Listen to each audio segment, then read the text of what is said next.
Hello students, welcome back to another video lesson of France Global 11. My name is Trick and once again I'll be guiding you through another lesson of Unit 6. Chào mừng tất cả các bạn đã quay trở lại với video bài giảng của France Global 11. Thầy tên là Trick và một lần nữa thầy sẽ hướng dẫn các bạn qua một đơn vị bài học khác của Unit 6. In today's lesson of Unit 6, High Flyers, we will learn about reading. In today's reading, you will get to understand a text about an ecologist named Rachel Carson. Hôm nay chúng ta sẽ tập trung vào một kỹ năng chính, đó là kỹ năng đọc. Và sau bài học này, các bạn sẽ hiểu được một cái văn bản về một nhà sinh thái học tên là Rachel Carson. Exercise number 1. Look at the book cover. You can see the book cover on the right side of my screen. And then answer the question. What do you think the book is about? Đối với bài tập số 1 này thì các bạn sẽ xem cái bìa sách trên màn hình của thầy và các bạn thử dự đoán rằng cái sách này nó sẽ về chủ đề gì nhé. Alright, so now let's check the answer with the reading. Bây giờ chúng ta sẽ cùng tìm hiểu cái đáp án với cái bài reading. Exercise number 2. Read the article and answers the questions. What was her great interest as a young girl and what is Silent Spring about? Bài tập số 2 này chúng ta sẽ kiểm tra cái đáp án mình vừa mới dự đoán ở bài tập số 1 nhé. Nhưng chúng ta sẽ trả lời hai câu hỏi. Một là cái sở thích rất là lớn của cô này lúc nhỏ là gì? Và thứ hai là quyển sách Silent Spring, mùa xuân thầm lặng là về cái gì? Okay, I will give you some minutes to read. You can pause this video and then we will check together. Các bạn có thể dùng video này trong vài phút để đọc và sau đó chúng ta sẽ cùng kiểm tra với nhau nhé. Okay, are you ready? Let's check. So question number 1. What was her great interest as a young girl? So you can see the answer here. So when she, as a small girl, she was an avid reader and soon showed a keen interest in natural world and writing. Thì mình có thể thấy cái sở thích của cái cô này khi là còn nhỏ, cô đã là một người đọc rất là hăng say rồi và cô thể hiện cái sở thích rất là mãnh liệt của mình vào trong cái lĩnh vực đó là thế giới thiên nhiên và trong lĩnh vực viết. Number 2. What is Silent Spring about? So Silent Spring, you can see the information here. Rachel Carson strongly disapproved of the widespread use of pesticides and called for new policies to protect humans and the environment. Thì mình thấy trong cái quyển sách Mùa xuân thầm lặng này, Rachel Carson đã phản đối kịch liệt cái việc sử dụng thuốc trừ sâu một cách rộng rãi và cô ấy cũng yêu cầu những cái chính sách để bảo vệ con người và môi trường. Thì đó là cái chủ đề của cái quyển sách Silent Spring. Let's move on to exercise number 3. Read the reading strategy. Match sentences A to F with gaps from 1 to 5 in the text. There is one extra sentence. Then listen and check your answers.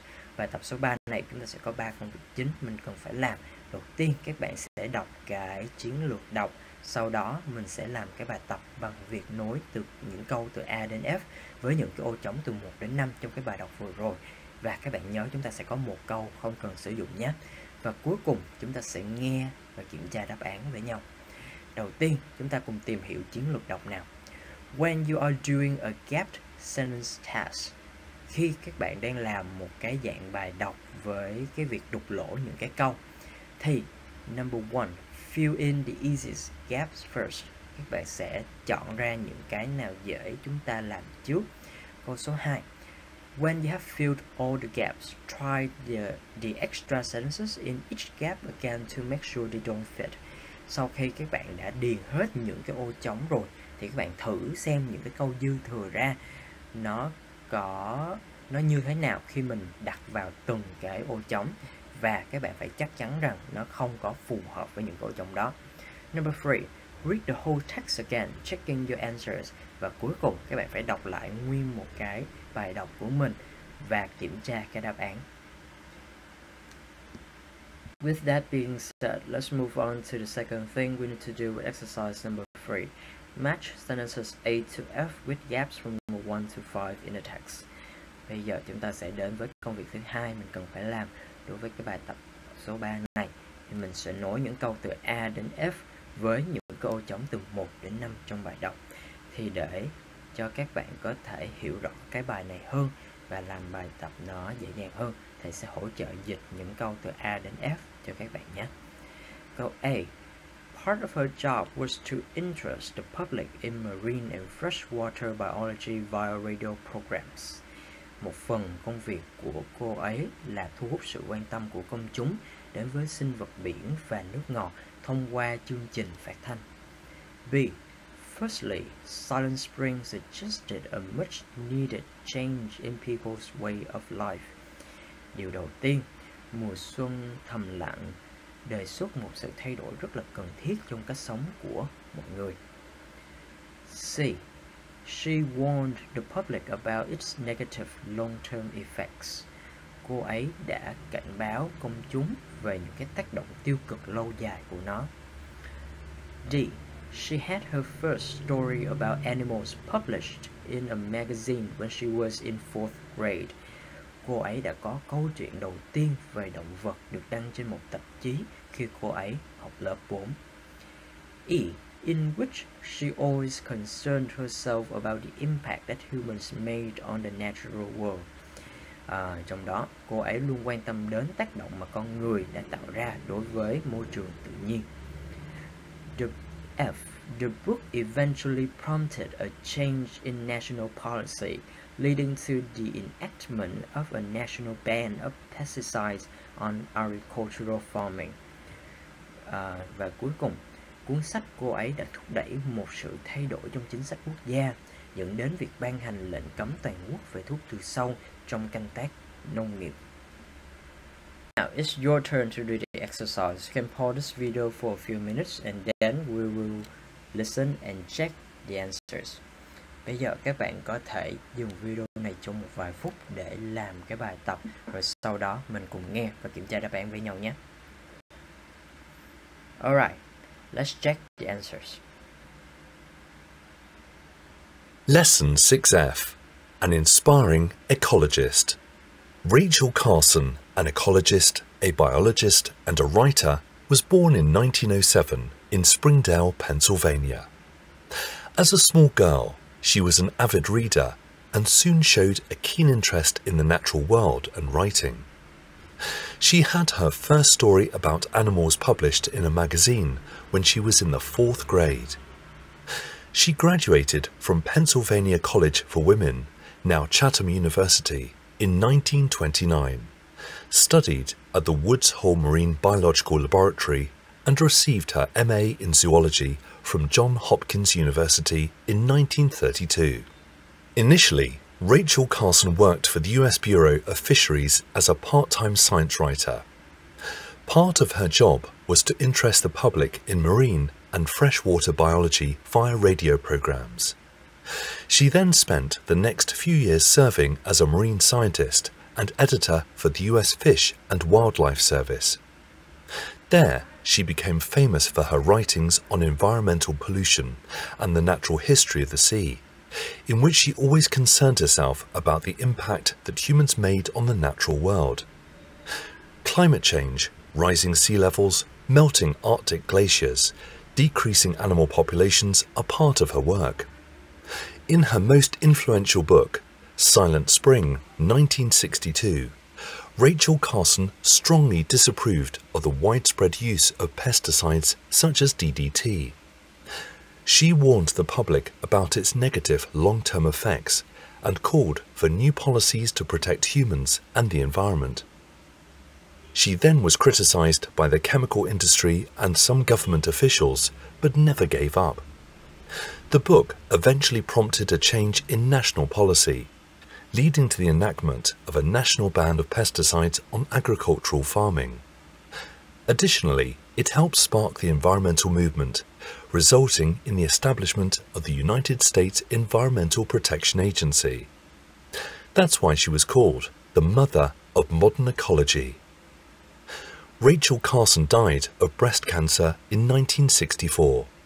However, her work continues to inspire new generations to protect all the living world. Alright, that is the end of the exercise. How many answers did you get correctly? Let's move on to another comprehension exercise. Read the text again. Are the sentences true or false? Write T or F. Chúng ta cùng qua với một cái bài tập về đọc hiểu nữa nhé. Thì các bạn sẽ xem từ câu 1 đến câu 6 này là true, đúng, hay là false, sai. Các bạn có thể ghi chữ T và chữ F. And once again, you can pause this video for a few minutes to do the exercise, and then we will check the answers. Okay, are you ready to check the answers? Let's begin. Number 1. Rachel Carson realized the real danger of pesticides when she was still a young girl. Rachel Carson đã nhận ra mối nguy hiểm thực sự của thuốc trừ sâu khi cô ấy còn là một cô gái trẻ. Thì đáp án cho câu này sẽ là false. As a small girl, she was an avid reader and soon showed a keen interest in the natural world and writing.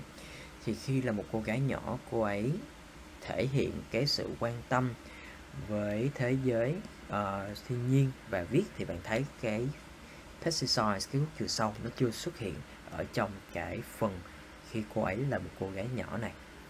Number 2. She majored in the scientific study of animals and their behavior when she took her MA in 1932. Và cô này đã học ngành nghiên cứu khoa học về động vật và hành vi của chúng khi lấy bằng thạc sĩ vào năm 1932. Thì ở đây đáp án sẽ là true. You can see the information here. Received her MA in zoology from Johns Hopkins University in 1932. Và cô ấy, hoặc mình có thể gọi là bà ấy, nhận cái bằng MA của cổ khi vào cái ngành liên quan đến động vật học từ cái trường đại học Johns Hopkins vào năm 1932. Thì đây là Scientific Study of Animals and Their Behavior, hay mình gọi cách khác là zoology, động vật học. Number 3. Most of Rachel Carson's works were about environmental issues.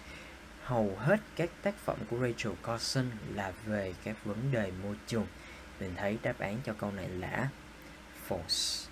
She became famous for her writings on environmental pollution and the natural history of the sea, climate change, rising sea levels, melting Arctic glaciers. Thì mình thấy ở đây cô ấy nổi tiếng, cô ấy hoặc bà ấy nổi tiếng cho những cái tác phẩm viết về những vấn đề ô nhiễm môi trường và về cái lịch sử thiên nhiên của biển cả. Thì ở đây mình không thấy một cái thông tin nào nói về cái việc là hầu hết các tác phẩm của bà ấy, của cô ấy là về vấn đề môi trường. Number 4. Her opposition to using pesticides on agricultural farming was supported by the chemical industry. Sự phản đối của bà ấy, của cô ấy đối với việc sử dụng thuốc trừ sâu trong canh tác nông nghiệp đã được hỗ trợ, đã được support bởi ngành công nghiệp hóa chất. Thì đáp án này không đọc chúng ta cũng sẽ biết nó là một câu sai. She then was criticized by the chemical industry and some government officials but never gave up. Mình thấy thông tin ở đây, bà ấy bị chỉ trích bởi cái ngành công nghiệp hóa chất và một số những cái người chính trị gia, những cái người hoạt động trong bộ máy nhà nước, nhưng không có bao giờ bỏ cuộc. Thì ở đây cái thông tin nó đi ngược với cái câu số 4 của mình. Number 5. Silent Spring brought about positive changes in the government's policies. Mùa xuân thầm lặng, cái cuốn sách Mùa xuân thầm lặng này đã đem đến những cái thay đổi tích cực trong chính sách của chính phủ. Thì đáp án của câu này là true. Additionally, it helped support the environmental movement, resulting in the establishment of the United States Environmental Protection Agency. Thông tin ở đây nó giúp cái việc mà ban hành cái luật trong cái chính phủ Mỹ về cái việc bảo vệ môi trường. Và câu số 6. A lot of people keep on protecting the planet after her death. Rất nhiều người tiếp tục bảo vệ hành tinh này, bảo vệ trái đất sau cái chết của bà ấy. Thì đáp án cho câu này là câu True. Rachel Carson died of breast cancer in 1964. However, her work continues to inspire new generations to protect all the living world. Thì cho dù bà này qua đời, nhưng cái công việc của bà ấy đã tiếp tục truyền cảm hứng cho nhiều thế hệ sau này về cái việc bảo vệ thế giới của mình. After reading, now let's move on to some vocabulary with exercise number 5. Complete the verb plus preposition combinations with the words below. Check your answers in the text and in the sentences in exercise number 3. Sau khi chúng ta đã đọc rồi, bây giờ chúng ta sẽ thử học một số những từ vựng và cái collocation của nó, hoặc là những cụm của nó là một cái động từ đi chung với một cái giới từ ở trong những cái cụm từ 1 đến 8 sau đây nhé. Và chúng ta cùng kiểm tra đáp án với nhau bằng cách xem lại bài đọc hoặc là những câu ở trong bài đọc số 3. Thì các bạn thử kiếm những cái từ này trong những cái dòng các bạn có thể thấy được thể hiện ở bên ở kế những cái từ sau đây, và chúng ta cùng điền những cái giới từ vào trong cái ổ trống của nó nào. Chúng ta sẽ có number 1, work for an organization, làm việc cho một cái tổ chức nào đó. Number 2, disapprove of something, phản đối một cái điều gì đó. Number 3, call for something, yêu cầu hoặc là kêu gọi cái gì đó. Number 4, give something up, từ bỏ cái gì đó. Number 5, result in something, gây ra một cái kết quả nào đó. Number 6, warn somebody about something, cảnh báo ai đó về cái gì đó. Number 7, concern oneself about something, quan tâm, chính bản thân mình quan tâm về một cái gì đó. Number 8, lead to something, dẫn đến một cái gì đó. Lastly, exercise number 6. It is a speaking activity. You have to work in pairs, discuss the questions and report your ideas to the whole class. Bài tập số 6 này chúng ta sẽ có một cái phần hoạt động nói và các bạn sẽ trả lời, bàn luận những câu hỏi từ 1 đến 3 này, và hãy thể hiện ý kiến của mình cho cả lớp mình nghe nhé. Câu số 1. Do you think it is necessary for pesticides to be banned? Why? Bạn có nghĩ cái việc cấm thuốc trừ sâu là cần thiết hay không, và tại sao? Number 2. Do you agree with the views Rachel Carson expressed in Silent Spring? Why or why not? Bạn có đồng ý với những cái quan điểm mà Rachel Carson đã thể hiện trong cuốn sách Mùa xuân thầm lặng hay không? Tại sao và tại sao không? Number 3. Would you like to be an ecologist? Why not? If so, what would you most concern yourself about? Bạn có nghĩ mình sẽ trở thành một nhà sinh thái học trong tương lai hay không? Tại sao và tại sao không? Nếu có thì bạn sẽ quan tâm đến cái vấn đề gì nhất? Alright, so you have 3 questions. Remember to discuss with your friends and you can write the answer in the comment section of this video. Các bạn hãy bàn luận với bạn bè của mình về 3 câu hỏi này và viết cái phần ý kiến của mình vào trong cái mục comment, mục bình luận của video này nhé. And that is also the end of our lesson today. Thank you for watching and see you again in our next video. Và đây cũng là phần kết thúc và bài tập cuối cùng của bài học của mình ngày hôm nay. Hẹn gặp lại các bạn vào bài học tiếp theo của chúng ta nhé.